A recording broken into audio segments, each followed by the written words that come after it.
So, share this around. Yeah, if you have a YouTube account, or if you can comment on videos atheists make, comment this video on, and we're gonna find out if you ripped God apart, and we're gonna do something else in the process.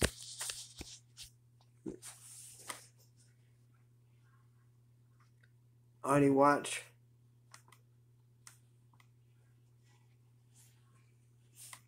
Atheists love this video. Like they're so gullible. They're so delusional.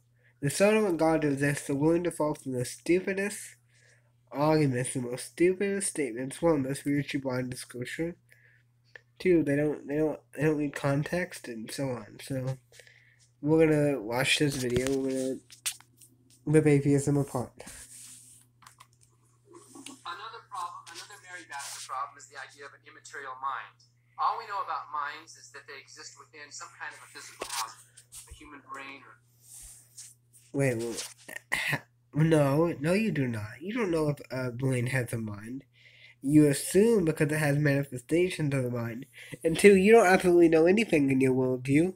You are chemicals and space dust and cytoplasm. And if you argue that you have logic gates within those chemicals, we find logic gates within computers that are structuralized and designed and not randomly mutated messes. So that criteria for your atheism or agnostic worldview doesn't work with the logic gates. So actually, you have no basis. You don't know anything. You don't know if what you actually been told is just a lie or just a programmed storyline in a matrix. You do not know. Computer or something. We have no evidence or no coherent definition of a mind or a spirit that can exist apart from something physical. Again, he doesn't know, and certainly by definition, an omnipotent being. And proof that people have had minds and comas and so on. Certainly, they've have minds and thoughts when they are not fully functioning in the brain. So clearly, the mind is not part of the brain, but it operates through the brain when it needs to get to the physical realm because the person is in the physical realm as in the flesh. And when that part of the brain is hindered, damaged, or something's cut off from the brain, the part of the soul cannot operate through it because it's dead. It's made to operate through living, functioning, healthy, living and functioning parts of the physical anatomy, because the soul itself is an active organism, so it's made to operate through what is active. When the part of the brain is not fully active, it doesn't fully operate as well. But if you have the person die or in a coma, like let's see if the person can actually have fully cognitive thoughts outside of the functioning brain when not actually in the body. If you actually examine comatose and people in comatose. And I say the brain is like the engine. Or reverse it. The brain is like the engine, and the soul is the gas. Without the gas, if the engine is hindered, you'll have leaks. You'll have problems with the full functioning or the full capability of the gas. You'll have leaks, you'll have breakdowns, and so on. You'll have explosion, and so on. So it is logical, my argument.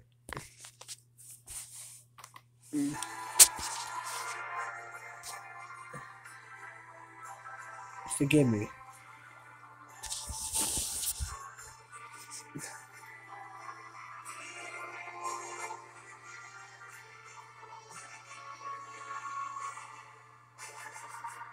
You're gonna see in this video, they really want to rip God apart, but they can't do it.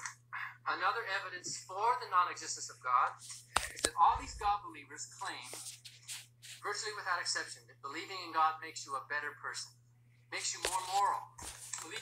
No, simply believing in God doesn't make you more moral, but holds you up to a standard of morality. Not keeping a standard of morality doesn't prove the non-existence of God.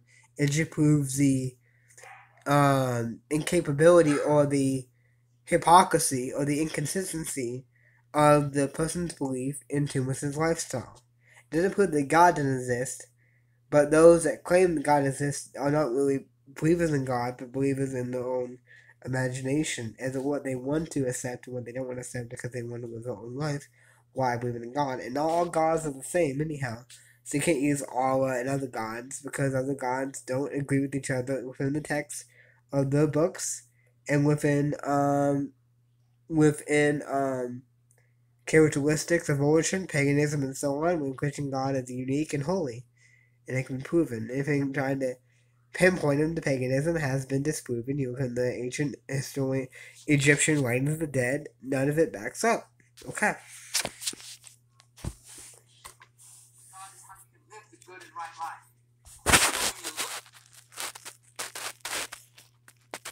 These people, so it's sad.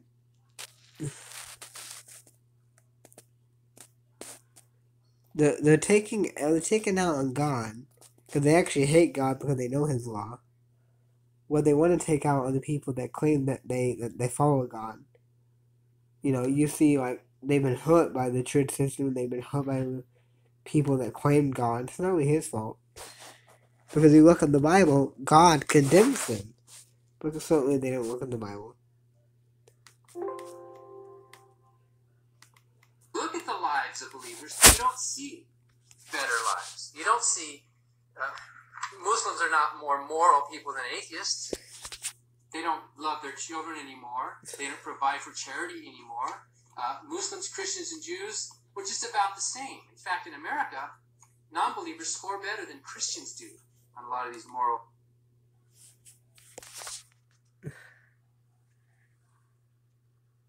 One, he cannot prove that universally. He just can prove that he can observe statistics of Muslims and so on.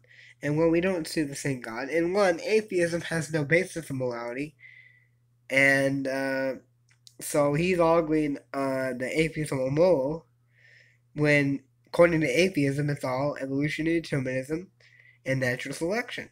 It's not morality. It's nature. It's survival of the fittest. It's cause and effect. So no, he has no morality. No, they are not moral because they have no basis for it. To all of you, yeah, they maybe live more righteous lives, we can say in a sense, than a professing Christian. But to the world view, they don't know anything. Okay.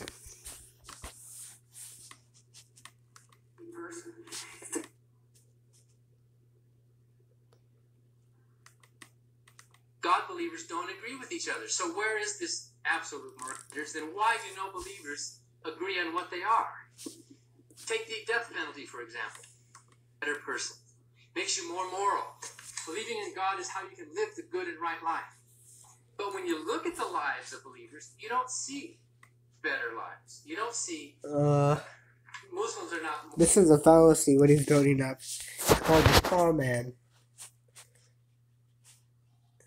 The idea that since some people don't live to the standards, that we can disqualify the whole existence of God, or the whole, or since certain believers don't agree on what laws are.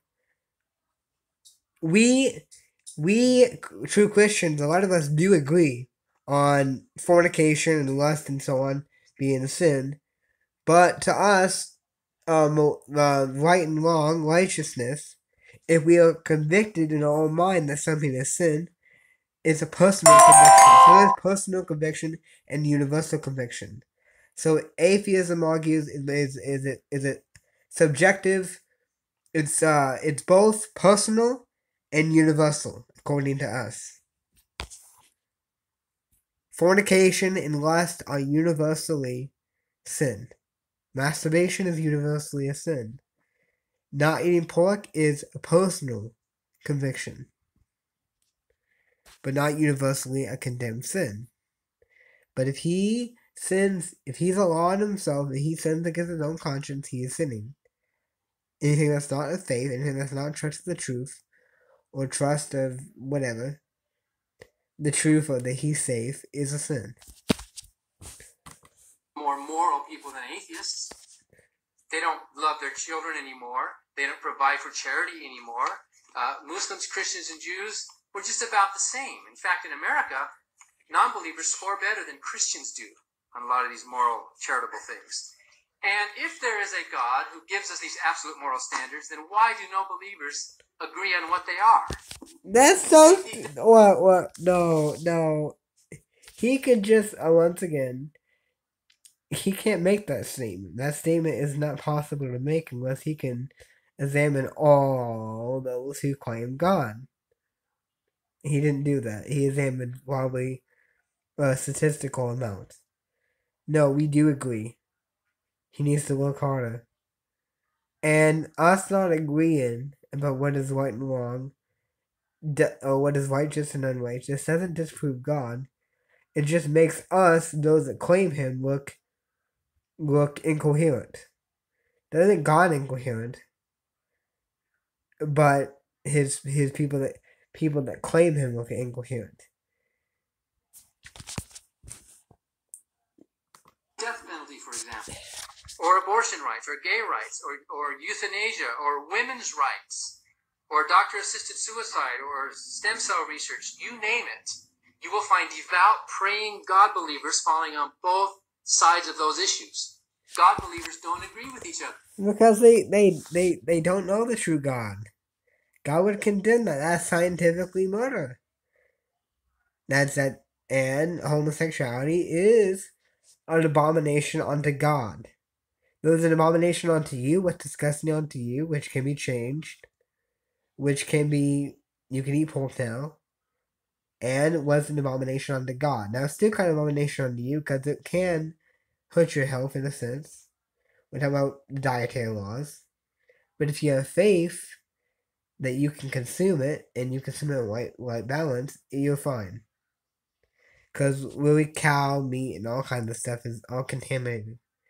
So if you count the chemtrails and the all kinds of stuff that's going on with food today. So where is this absolute morality? That doesn't disprove God, but it is an evidence against the existence of a God who gives us moral standards. And don't be can't eat pork now. Don't let demons trick you in that.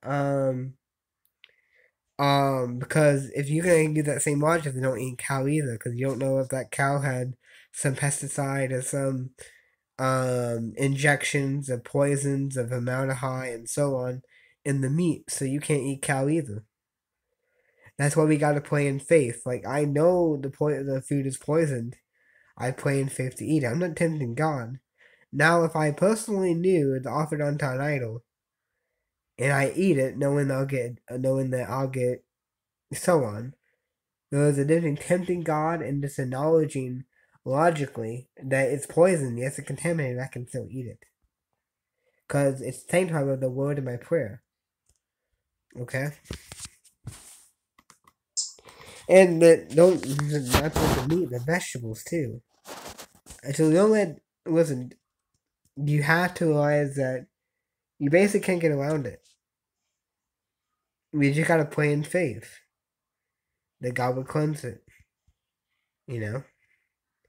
Now, if you know for a fact that the food is just a bunch of garbage, then don't consume it. But if it has some value to you, then consume it. Okay? Another argument against the existence of God, of course, is the problem of evil. All you have to do is walk into any children's hospital, and you know there is no God. Children are in pain, they are suffering, their parents are desperately praying for God to protect them. They're praying Jesus or God or Elohim or whoever. One, how do they know that they're actually true Christians, and not just religious people who go for him for comfort? And why would he answer that prayer? And two, this life is horrible, so if the child gets to go to heaven, then that's a good thing. This life is horrible in the physical realm, in the earthly, So the whole thing, like God not answering the prayer, and God actually allowing the person to die, generational curses. It's a children, and the child is somehow gonna get saved. Then one generational curse to judgment. And listen, if the parents sowing into their kids a bunch of garbage, they're gonna reap what they sow. So those reasons. This doesn't disprove God, but just shows your ignorance on why God lets bad things happen. So that's like saying, well, if the president is really supposed to be a leader, he's not really a leader because he leads people into the ground. No, he's a leader. You may not understand why he doesn't think he does, but he's still a leader.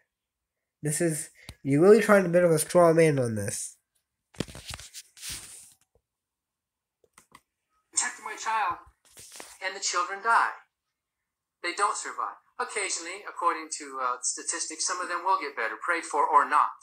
And of course, the believers think, well, that's proof of prayer. But in my family, we had a traumatic situation where my wife did survive, not because of invoking prayer, but because of invoking good medical attention. On September 11th, Hassanain, those God believers who committed that act of terrorism had a foreknowledge of the evil that they wanted to do. They had a belief in a God, they had a belief in a heaven. And it's not only Muslims, but it's believers of all stripes who commit horrible acts. What if... It's so stupid. Even your atheist guys, Stalin, all kinds of people under the ban of atheism. Don't think it's not just us, you hypocrite. And what? It's not us. One, John Calvin wasn't a Christian, and he definitely wasn't. I mean, so all these people that committed horrible acts, one, were not in line with God at the time, and they were Catholics and so on. And also, well, God, why didn't God stop it? Why didn't God stop 9/11? Judgment. Judgment. Often, sin ripples on other people.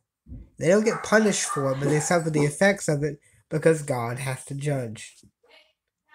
And maybe that judgment wake a nation up. So we're for good, they come back to God. And America is founded in Freemasonry. So America, there may be some Christians in America. I would say that there was, so is now. But the America was founded on we hold these truths to be self-evident in the minds of men. Founded on humanism, what is good for you and me. Pragmatism, what's good for you is, and what's good for me will do. It's not really a search for God. But, well, pragmatism is basically whatever good for you and good for me. It is humanism, but they did believe in a God. During the Age of Reason, they believed in the goddess of reason was in the midst of it. They believed in Lucifer. So, they cared about themselves. But I'll label that Luciferianism. But people now just don't care. It's all your own truth. It's pragmatism. It's basically not a search for truth, not a search for morality, but a search for self gain, or self pleasure, temporary pleasure, even though if my word is right, you may gain pleasure, but you will burn them like a fire.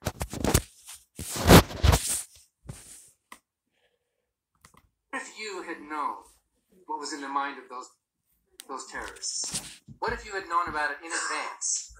And what if you had the ability to stop it without any risk to yourself? Would you have stopped them? I would have. I'm sure you're a good man, and you would have stopped it. You would have stopped the bloodshed. You would have stopped. How do you know he's good? There's no good or evil in your worldview. They're just rapists. You're fizzing right now. No. You don't know if you. It's just everything is evolutionary determinism. So that would just determine. At least I have a God that has reasons why he would allow that. According to you, according to evolutionary determinism and natural selection, it just selected and evolved to happen that way. There was no hope and no purpose but evolution. So your view. So how bad is that? At least there's reasons for good outcome because of what happened. But there's no good reason for outcome. It's all nature. And you don't believe me? Look up those atheists look up that believe in evolutionary determinism. I debated an atheist. It exists. They believe in it. And it's stupid. So don't try to pin it on me. God's not, you believe it's all just evolution. So. Trauma. I would have as a good human moral person.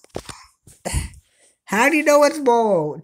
Listen, what evolution produces, that's nature. That's how it's supposed to be done, how it was going to be done. So it's not right or wrong. It's all nature. Your clothes. You have your clothes on your bed. It's all nature. If you say yes, you would have stopped it. Then you're nicer than God. Because God had the foreknowledge. God had the power to stop the brutality. But he did nothing about it. In my book, God has the power to save people. But he doesn't do it. Listen, we're condemned already. God has no obligation to save any of us. Or to do anything to intervene. But he does it for his mercy. Listen, we all have sinned already. We're all condemned. It's like you go to prison and you say, well, why am I getting raped every day? Why am I seeing fights every day and getting beat up? It's to be expected. It's not to be complained of. It's not to be, so such as applies. It's to be expected. It's a result of your condemnation. And we have sinned. So stop complaining.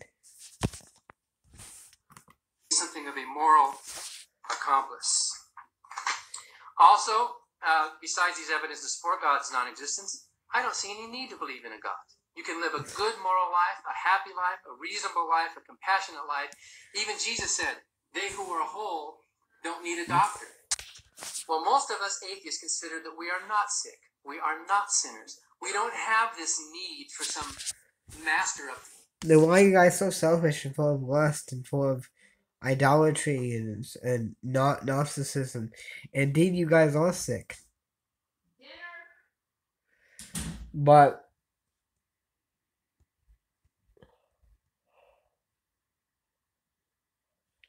and living a moral life is not a reason not to admit a God, because you can live a good life, and I am right, and you will go off like a fight, and that's horrible. I'm sorry, especially when somebody who doesn't like the Bible defends me on the existence of hell.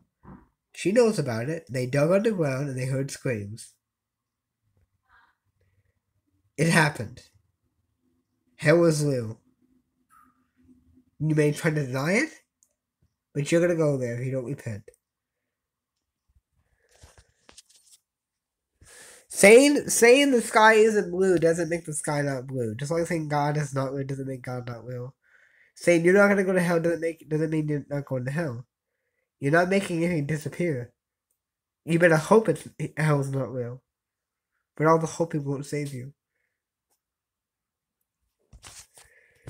You will reap what you sow. All the lusting, all the sinning you ever done, you're gonna pay. You're gonna pay for it.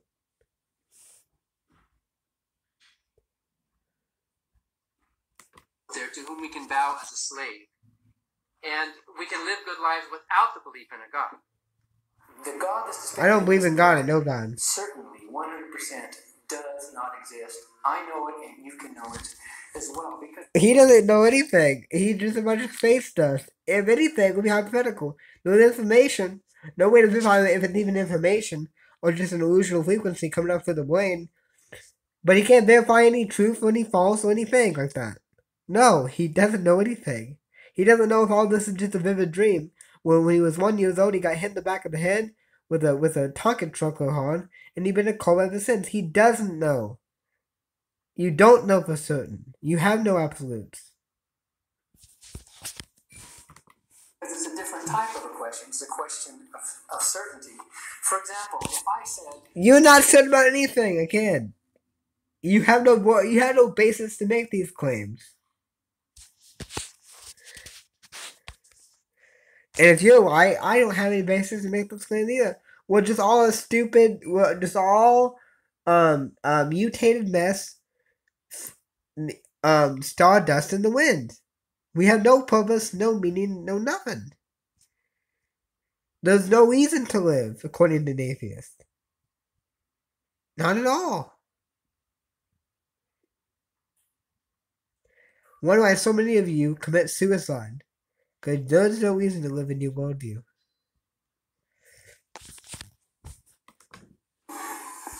do you believe in the existence of a married bachelor? What would you say? You would say, well, not only does a married bachelor not exist, it cannot exist by definition, or a square circle. If you tell me that the God of the Bible is a married bachelor, I will say he doesn't. You don't even know what a circle is. You don't know if this is all an illusion. All hallucination. Your whole so-called life is all hallucination. You don't know it. You're not for certain of anything in your worldview. If you say you're ignorant of your worldview. Does not exist. And that's how we can know that there are mutually... I had an atheist tell me, or an agnostic. Like an atheist.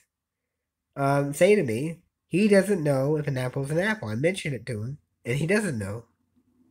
So science can't tell you if an apple is an apple. How can science tell you the origin of man or the origin of existence? Period. It's kind of silly. You don't know if an apple is an apple. You don't know if a fruit is a fruit or the fruit is a vegetable. And we actually been lied to, and the whole criteria is actually topsy turvy. That the mechanism of a fruit actually makes it a vegetable, and the other way around. You don't know. You don't know if mathematics is mathematical. You don't know if you're in a time warp right now, where in other dimensions math may be different, or not a total constant. You don't know if it's actually an absolute, just a part of our dimension. You know, if I'm talking to you from another dimension, where this is all just intermingled dimensions, where there's absolutely no absolute, no basis, no reality, just a bunch of chaos. You have no absolute. Compatible properties and characteristics of the God that's in this book that rule out the possibility of his existence. For example, in Malachi 3:6, God said, I am the Lord, I change not. He changes not in nature. I can say I change not, and maybe I don't change my personality. My personality not the same thing on my mind. You have to look at the context and the meaning of what that actually means. He doesn't look at... You're trying to make the Bible contradict itself. He doesn't change in nature. He is righteous. You will reap what you sow. But he can change his mind as long as it doesn't contradict the non-changing, the unchanging criteria of his nature. So then, you make a Bible contradict itself, but it does not. And you're going to see he does it again, more than once. Yet all through the Bible we see God changing his mind. In Ezekiel 32:14, the Lord repented of this is horrible. Thoughts to do unto his people. This is... And by the way, I'm giving one or two examples, but there are multiple examples throughout the Bible, which I detail in my book if you want to go into greater depth. You know, the God of the Bible does not change, and the God of the Bible does change. He does not exist. You don't know who is this. How do you know even hear right now? You don't know. You don't know if you're just a Physian hallucination produced by somehow chemicals colliding together, creating a hallucination of false existence. And you don't you don't know if this is if you're just in an alien operation matrix where they're just testing us to see testing you to see if you are smart or the nature of mankind. You don't know anything. You're not for sure if this is your actual reality. So to even claim anything doesn't exist, can't be sure if you actually exist in this reality is silly. You can't do that. You gotta find a different worldview or just be quiet. In Exodus 25, God said, I, the Lord, am a jealous God, visiting the iniquity of the fathers upon the children unto the third and fourth generation. The God of the Bible punishes people for their parents' sin. However, in Ezekiel 18:20, the son shall not bear the iniquity of the father. In Deuteronomy 24:16, neither shall the children be put to death for the fathers. Every man shall there's a difference between the sin rippling and children suffering the effects of one sin. I may suffer the effects of my parents' sin now. I won't be condemned for it. I mean, I may suffer the effect of my lifetime. Like, I can still go to heaven. The Christians that suffer the effect of curses, and in their life, they don't bear the record of what the parents has done, and they're born again, so they go to heaven. Okay? The difference between not being condemned, not being put to death, not being condemned, and suffering the consequence, suffering the ripples effect. Things ripple. If you if if you put the wrong gasoline in a vehicle, or let's say a wrong substance in a vehicle, it will have a ripple effect on the engine. If you put a dangerous substance in a vehicle, it can have a dangerous effect on the engine and so on. So things in the physical have ripple effects. Same with sin. Sin also has ripple effects. The people are not condemned for that sin, but they do suffer the ripple effect of it because things, and we can see in the physical, do ripple. Put to death for his own sin. The God of the Bible punishes children for their parents' sin. The God of the Bible does not punish children for their parents' sin. He does not exist. For example, when I was a teenager, if I had been drafted, and I wasn't drafted into Vietnam because I got a ministerial exemption, but if I had been drafted, I remember thinking in my mind, I don't want to pull a trigger and shoot people. I don't think I should do that. But it's not me pulling that trigger. It's Uncle Sam pulling the trigger. It's not me deciding who lives or dies. It's my country deciding. And so it's not really my fault. I'm just following orders, doing what God told me. That's a dangerous mentality. I think when you get into your mid-20s and 30s, you start thinking, wait a minute, I'm not. God did not tell you to obey.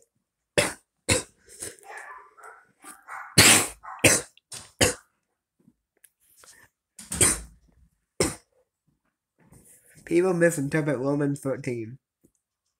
God did not tell you to obey the wicked laws of your country or uncle or basically the ruler of this country. It's not a biblical mentality, it's a misinterpreted mentality. It contradicts the Bible when you go to war and you kill and help ungodly agendas. But I know you can find me crazy, but you can even see that Vietnam. Just do your research. Don't judge. You can't even judge me. You're an atheist. You're stardust. So quit.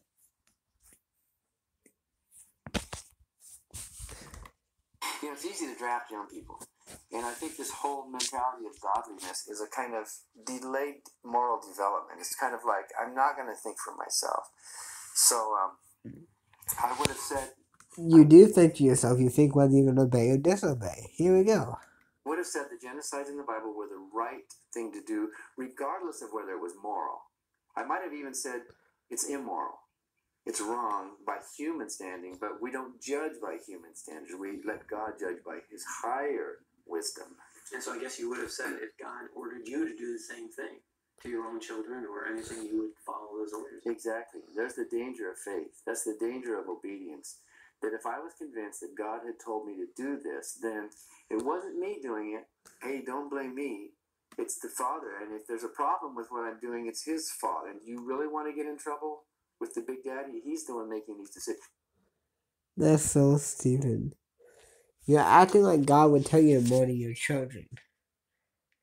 That's the whole. That's the whole. If you're gonna use that in the argument, that that's not even true.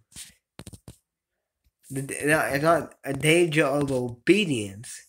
Is that who are you obeying? Is that God? That's the question you gotta answer. Do you really want to disobey your military superiors when they tell you to take a military action? Do you want to get in that kind of trouble?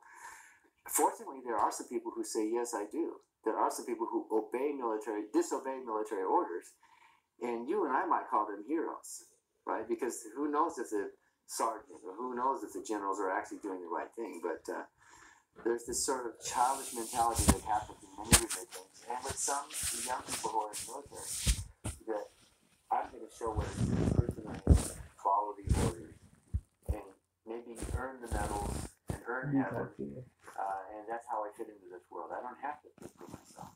Does God tempt people? James 1:13 said, let no man say I am tempted of God. God cannot be tempted with evil, neither tempteth he any man. However, Genesis 22:1, it came to pass after these things that God did tempt Abraham. God does not tempt people. God does tempt people. He does not exist. In Exodus 20:13, Once again,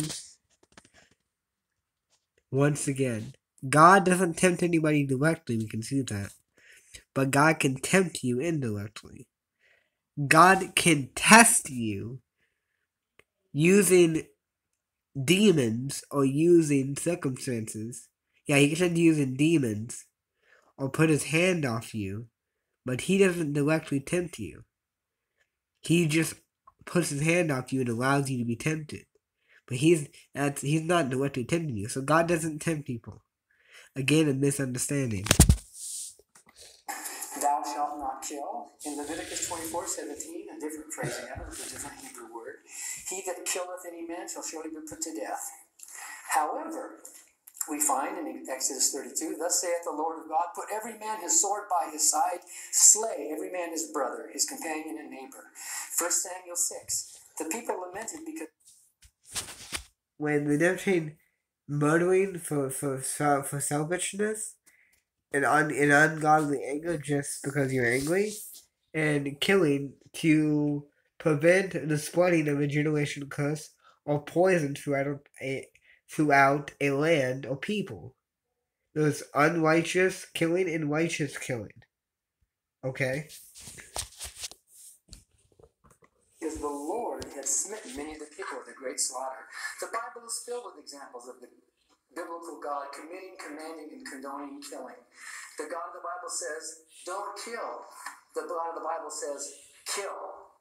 He does not exist. Should we own slaves? Leviticus 25 says yes. The Bible is a pro-slavery book. Of the children of the strangers that sojourn among you, ye shall buy them, and they shall be your possession.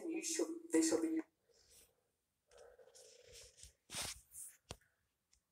Buy them and then treat them good. Not treat them like a bunch of dogs like what we hear about slavery with the African Americans, which the Africans are said, if you don't get a historical view, the Africans are said to sell on their own people because of you enslaved the other person when you won a war. Other sides would have done the same thing, and they could do what they want with the people. It's not the English fault, or the European fault. They bought them. That was the whole thing of the war mechanism back then. So, your bondsman forever. You find all sorts of pro-slavery books in the Bible.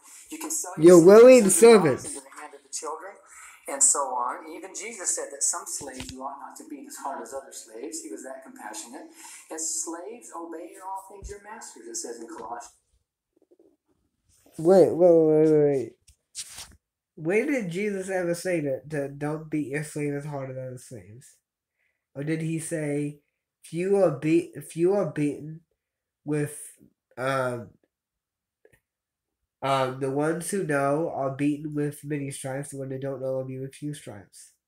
As in judgment. This is so stupid.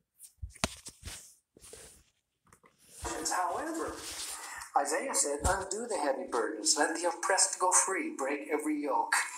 Neither be called master. Deliverance.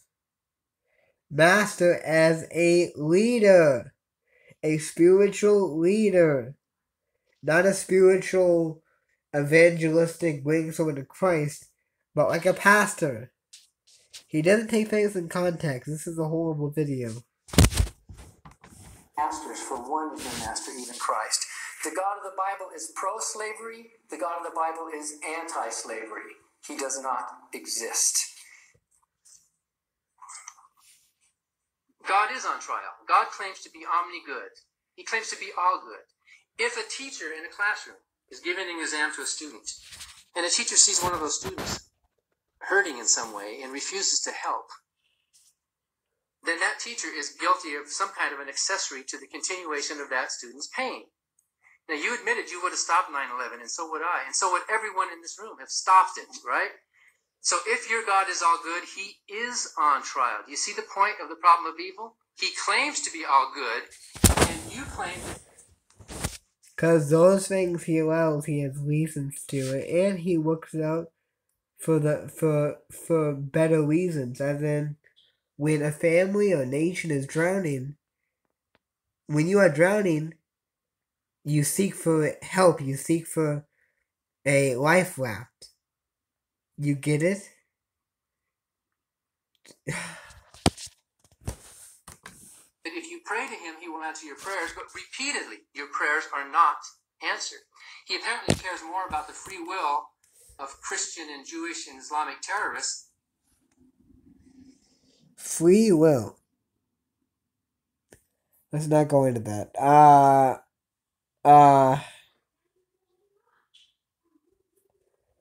Not all prayers are answers, because not all prayers. Didn't he read? If it's according to his will. Not if you ask amiss, he'll answer.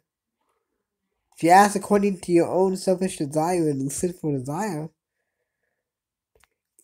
so are these people actually Christians? Why aren't the prayers answered? Are they still spiritually dead? And that way they're not connected to God? And that's why the prayers are not being answered? Gotta read the Bible. That he does about the human lives, those precious human lives who could have been saved. And you say it's a test that evil is relative? So in God's mind, 9/11 could have been good? According to your reference, yeah, with evil justice. is relative and it's just a lack of good. Then in God's mind, 9/11 could have been a good thing. You're telling us that there could be some mysterious higher way that something like that could have been justified. And I say that kind of thinking is morally bankrupt. To excuse anybody, your master, your slave master, your Lord, your teacher, your God, because he or she is good and has a higher purpose, that is moral bankruptcy. It removes you from the field of criticism. It removes you from the ability to say, moral bankruptcy. I denounce. I will say that if your God or the God of the Bible... You have, listen, not only have I answered the scriptures, if you go back and watch this video, but he is space dust. You understand that it'd be different if you were asking me this question as a new Christian. New born again Christian. But he's bringing allegations against God when he has no basis to do so. That's a problem.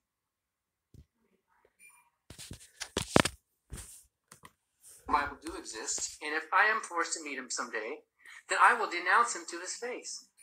I will say, you are a brutal God. I do not respect your actions. You caused harm, and you could have avoided harm, and you did not. As a moral... You selfish, ignorant person. You don't understand. You're going to come to God for something. You just hate God, don't you?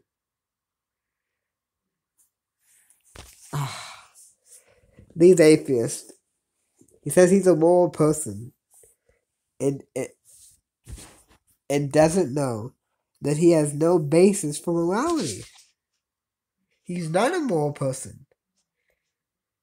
He's just a random mutated mess. being, I have an obligation to say that to a slave master who bosses me around, the slave master who tells me to bow down. So I think we naturalists have a firmer grasp of what it means to be moral. Naturalism. You're just a bunch of space dust, according to you. There's no reason to live. There's no obligation to say no to murder. Or rape or anything. You're in trouble. Naturalism is paganism. And it's foolish. Then believers who just simply close their mind and say whatever the Father wants is what we get. In Psalm 145:9, the Lord is good to all. Deuteronomy 32, he's a God of truth and without iniquity. Yes, he does bless all people, and he is good, as in he judges you like you deserve. Okay, that's good. Not to you, do you respect it, because you're going to have to face it. But you deserve it, so you're getting what's good. Because it is good, you deserve what you're getting. Nothing on being sarcastic, you actually deserve what you're getting. If you understood what sin does, how one sin, let's say one sin, caused your future,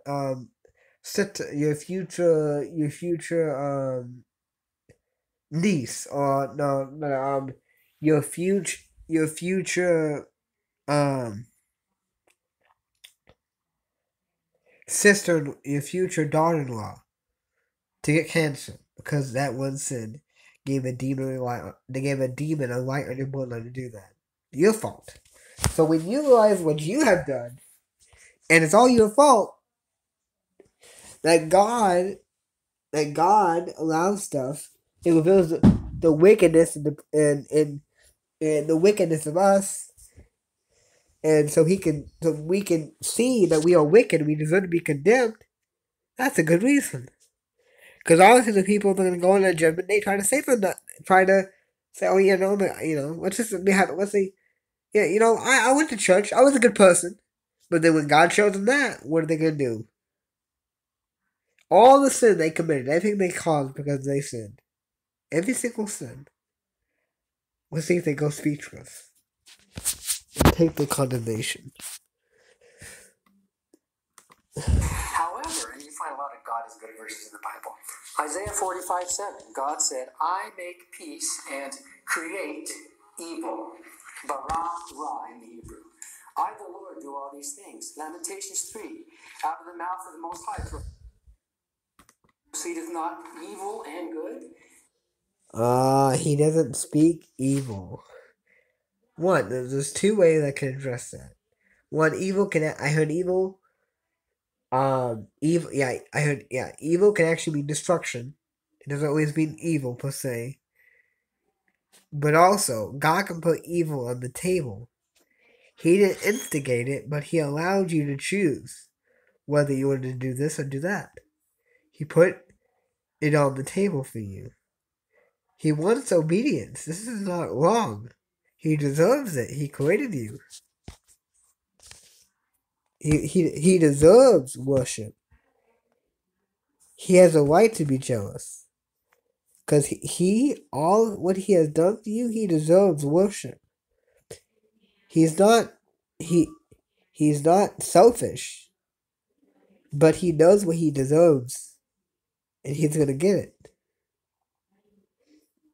Like, if you knew in your nature that you deserved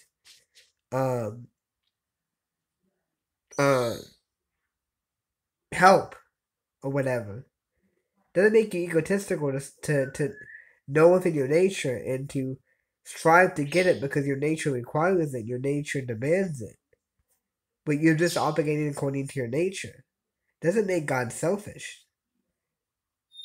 His nature deserves worship. He operates according to his nature. Jeremiah 18, thus saith the Lord, behold, I frame evil against you. Ezekiel 20:25. Destruction. You gotta ask him what kind of evil in this context. He doesn't ask himself that. He just says it. Gave them statutes that were not good and judgments whereby they should not live. The God of the Bible is good. The God of the Bible. statutes in which if they did not keep them, they wouldn't live. And it would bring up their sin, and they would die because they would die in their sin. It would reveal to them the wickedness. Not that he gave them statutes so they would die, but two things biblically to help them die in their sins so they realize they need a Savior, and that if they didn't keep them, it would be to their own destruction, because you sin, you reap what you sow. The Bible is not good. He does not exist. In Romans He keeps saying that. 15:33, we find out He doesn't know he's he called is the this. God of peace. Yet in Exodus 15:3, the Lord is a man of war. In the Old Testament, he's a war god. He's prepared. He's not a man of war. They're not all about war, but he's ready for war. He's ready to destroy evil. Okay, his nature is able to judge and to give to those recompense. It's not his nature all about murder, but he's able to do it. You see all this. He quotes these verses, but he won't consider. Maybe I'm reading out of context. Maybe I'm misinterpreting it. No, it has to be this, because people look.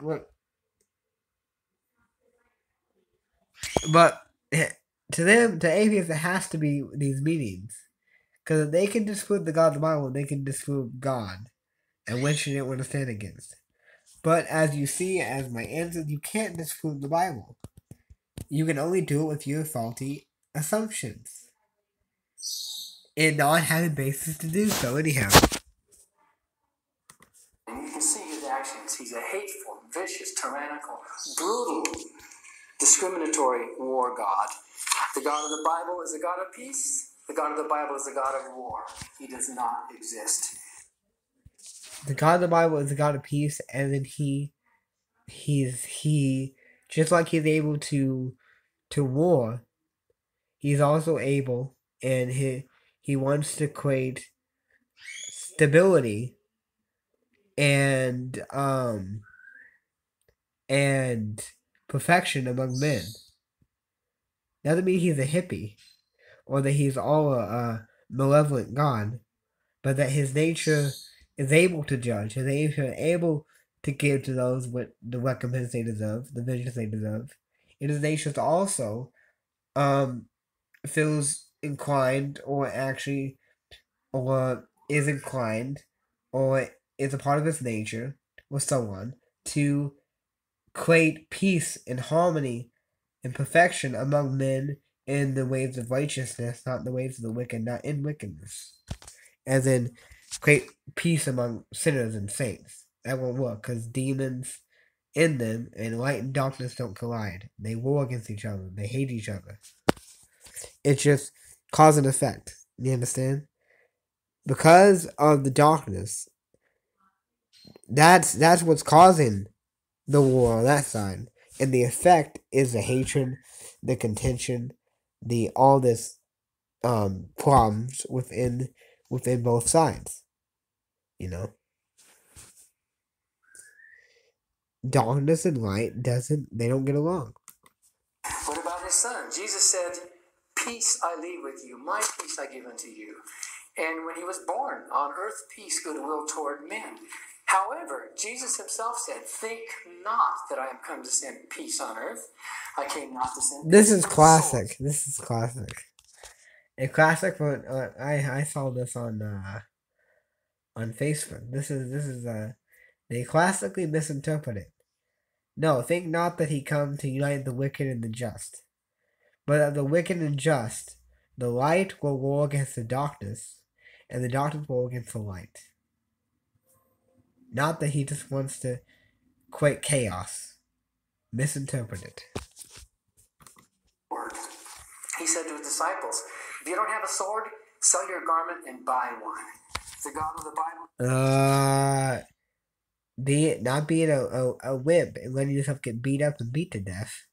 Yeah, turn the other cheek, and then don't retaliate. If somebody hits you, just hit you, or speak an evil word against you. But it doesn't mean you're deaf. They're gonna they're gonna violate you. Defend yourself, and have an instrument in which you defend yourself. It's not wrong, and even in his worldview, he would say it's okay. Not having a basis to do so anyhow, because it's all natural selection and natural and evolutionary determinism. Look up Charles Darwin. Look up all these atheists that believe in evolutionary determinism. It's a fact that they believe it. Okay? Not all may say they agree with it, or they held it to the criteria, but according to the mechanism, they're going to have to. They want to cherry pick views that make them look bad and throw them out, but keep the ones that make them not look so bad, you know? Is peaceful. The God of the Bible is not peaceful. He does not exist. Jesus said, though I bear record of myself, my record is true. Yet a few verses earlier, he said, if I bear record of myself, my record is not true. He contradicted himself. As in, if he bears record alone, it's not the record of two or three witnesses, as it doesn't confirm itself. But if he did do it, his record is true because he shows it with evidence. He shows it with evidence. But he literally does not do it. But if he did, with the evidence that he shows that he is who he says he is true. Not that he literally does it, but if he did it, it would be true. But to establish everything may be established by two or three witnesses, he is established by the Holy Ghost and the Father. He doesn't bear record of himself, so it does confirm it. But he could confirm it in of himself because he bears the evidence of it. You understand? That he is the Father, the Spirit, and the Son. He is confirming it of himself. You understand? Not modalism, but he was the fullness of the Godhead bodily. The image of the Father had the Spirit of the Father in him, and was the Son in that body too. You understand?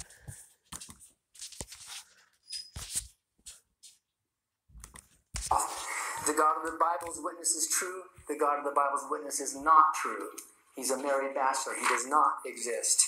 John 1:18 says, no man has seen God at any time. Can God be seen? No. Exodus 33, thou canst not see my face, for no man shall see me and live.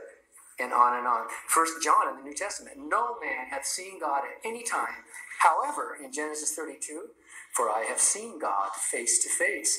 Exodus 33:11, and the Lord spake unto He's seen the Son, and he's seen either things. He's seen the Son, who is the image of the Father, or he's seen God in essence, but he didn't see the Father literally. Once again, it's an interpretation that's the problem. He by how he perceives that verse to be is what's creating the inconsistency. Not by what it's actually saying. Moses face to face as a man speaks unto his friend. The God of the Bible cannot be seen. The God of the Bible can be seen. He does not exist. Is he powerful? He doesn't understand the difference between figurative and literal language and symbolic language, but he interprets it all literal, and that's where we run into an issue. Behold, I am the Lord, the God of all flesh. You just look at context and Greek it, Is there anything too hard for me?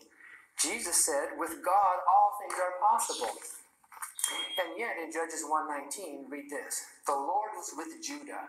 He drove out the inhabitants of the mountain, but he could not drive out the inhabitants of the valley. Why? Because they had chariots of iron. God is all powerful? God is all powerful, but if there's legal right to where spiritual legal right of unbelief of spiritual power, or of they had more faith in their gods than the Israel had, they had more faith on their side than they had on him, or so on. If the spiritual ground that gives them basically that hinders his power, that hinders his spiritual nature to operate according to how he lawfully can operate, then he can operate. Not that he's not omnipotent, but he's omnipotent within spiritual law and nature because it's a law of being. You understand? It's a misinterpretation. God cannot even fight chariots of iron. God does not exist. Does God live in light or does God live in darkness? 1 Timothy. Either they had spiritual law or they had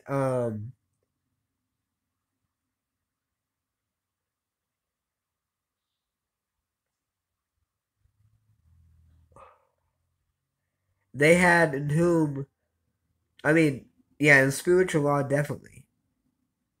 And that's why he couldn't do it. But he... Hey, come in here and eat. I'm almost done. 6. The spiritual law can be that they had more faith and more trust in their gods and their power than his people had trust in him, or other spiritual laws, or other spiritual defenses that he can't get through according to his nature, according to what people needs to they sowed and now they're gonna reap, according to his nature, his law. I explained. King of kings, Lord of lords, dwelling in the light, which no man can approach. James 1:17, he's the father of lights. And on we see God is light. There's no darkness in him at all. However, in 1 Kings 8, then spake Solomon. The Lord said that he would dwell in the thick darkness.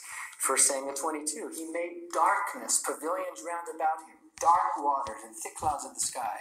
There's no evil in him, nothing that can't be revealed. Or he revealed himself, and there's no evil in him. But he can create darkness, and he can dwell in the shadow where you can't see him, but he's still there with you. Misinterpretation. Psalm 18:11, he made darkness his secret place. So, God lives in light, God lives in darkness. Does he accept human sacrifice? In some verses, yes. In some verses, no. Remember the thing about when Abraham...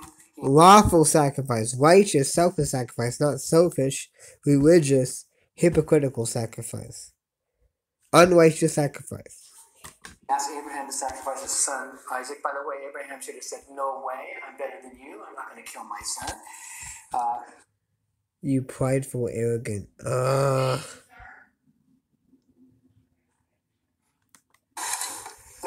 Look what God said after he stopped it.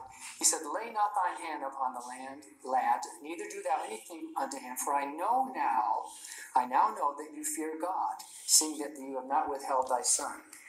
I know now. I thought God knew everything. The Bible says God knows the future. God does know the future. But he knows what he's going to do, what can happen before it happens. It doesn't mean that he's not going to bring it to happen because he already knows what's going to happen. But since it happened, he lets him know that he has passed the test, and now he's going to show him what he was really going to do. Just like, so he does know. That doesn't mean he doesn't bring to happen, or bring to pleasant knowledge what he doesn't already know. How is it going to happen unless he makes it happen? And then lets him know you pass the test. He doesn't tempt. He doesn't tempt man directly, but he uses a test. He tests your faith. God doesn't tempt you to sin, but he tests your obedience.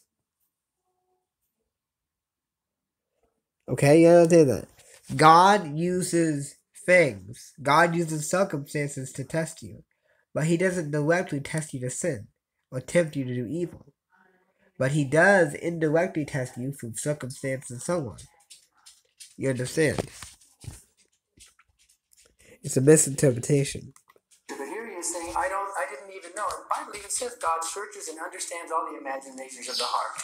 The God of the Bible knows the future. The God of the Bible does not know the future. By the way, if the God of the Bible knows the future, that means he knows... Faulty assumption. I already addressed it. all of his own future actions, doesn't it? He knows what he's going to do tomorrow at 12 noon, which means he can't change what he's going to do tomorrow at 12 noon. He's not omnipotent. He doesn't change it. He can change it, but he knows what he's going to change or not change. This is... he puts God in a box. If he does change what he's going to do, then he was not omniscient. In order to have free will and be a person with free will, you have to have options that are open to you that you can make a decision. If your decisions are predetermined in advance, you are not a free person. The God of the Bible... He knows what you're going to do before you do it. Doesn't mean you don't have the will to do what you're going to do.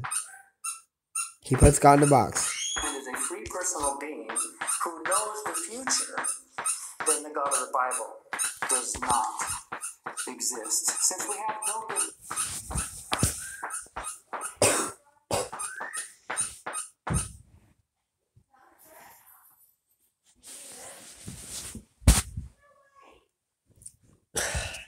reason to believe in a God in general, and since the God of the Bible is defined in mutually incompatible terms, we can know as a fact... Faulty assumption, you can't know anything. There's no absolute. Your chemicals, your cytoplasm, you're just natural mutation. Your foolishness, again. So you can't know anything, absolutely, no. But no, that was a faulty assumption, too. Again, I addressed what he has said, which is misinterpretation. But how do you know you're right? How do you know that not trying to just get around it? Look at context. Look at context. Look at meanings. Look at Greek and so on. That the God of the Bible does not exist. Maybe the flying spaghetti monster exists. That might be a different debate. But the God of the Bible, we know with certainty, does not exist. Faulty assumption. No, he doesn't know. And no, this is another faulty assumption that he just said.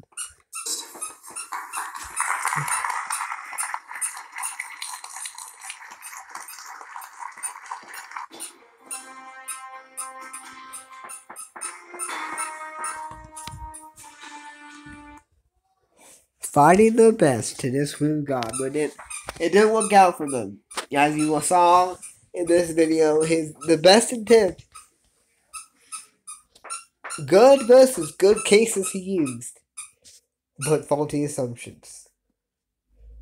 I advise you to look at the Greek, to use textual criticism, and to context before you make an assumption. The Bible says what it says.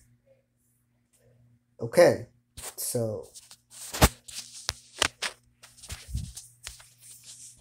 now, so I want you guys to be blessed. I love you guys. Repent of your faulty worldview. Be blessed in the name of Jesus Christ. Love you guys. Bye.